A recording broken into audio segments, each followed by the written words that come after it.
चलिए दोस्तों, important one liner of Indian polity में आज जो नए वन लाइनर लेके आए हैं nature and feature of Indian constitution के। ठीक है, सबसे पहले हम बात करते हैं major feature of Indian constitution. देखिए, Indian constitution lengthiest written constitution है पूरे वर्ल्ड में। ठीक है, पूरे वर्ल्ड का लेंथीएस्ट रिटन कॉन्स्टिट्यूशन है हमारा इंडियन कॉन्स्टिट्यूशन।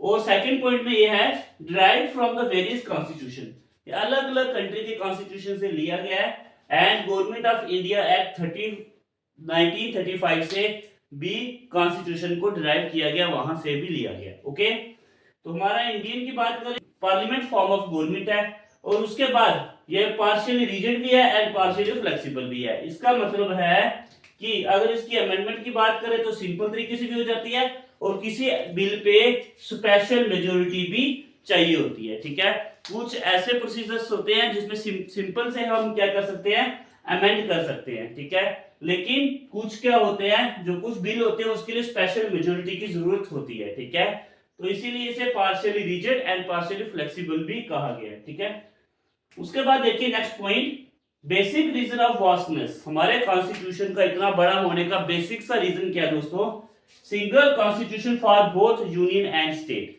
ठीक है, स्टेट और यूनियन के लिए एक सिंगल कॉन्स्टिट्यूशन है, इसीलिए जो बेसिक सा रीजन है हमारे कॉन्स्टिट्यूशन का इतना बड़ा होने का। ठीक है, हमारे कॉन्स्टिट्यूशन में मेजर सोर्सेस ऑफ अथॉरिटी, तो सोर्सेस ऑफ अथॉरिटी हमारे कॉन्स्टिट्यूशन की कौन है, द पीपल, जो लोग हैं, ये सोर्सेस ऑफ अथॉरिटी है हमारे इंडियन कॉन्स्टिट्यूशन के। Okay, Indian federalism describe as bargaining federalism, किसके द्वारा ये कहा गया कि जो इंडियन फेडरलिज्म है ये बार्गेनिंग फेडरलिज्म है, मॉरिस जोन्स के द्वारा ये कहा गया है। ठीक है, उसके बाद abolition of Indian National Congress political party, जो Indian National Congress political party है उसको खत्म कर देना चाहिए।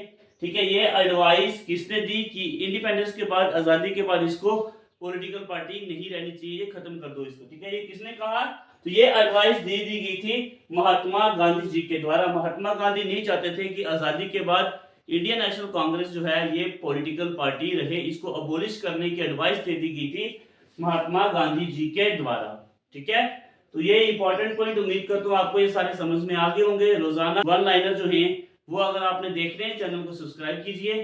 ठीक है, और डेली आपको इस तरह की वीडियोस जो है वो मैं प्रोवाइड करूंगा और सारे एमसीक्यूज और सारे जो वन लाइनर जो है वो आपके साथ शेयर करेंगे इंडियन पॉलिटी के। ठीक है, इस वीडियो में इतना ही, धन्यवाद।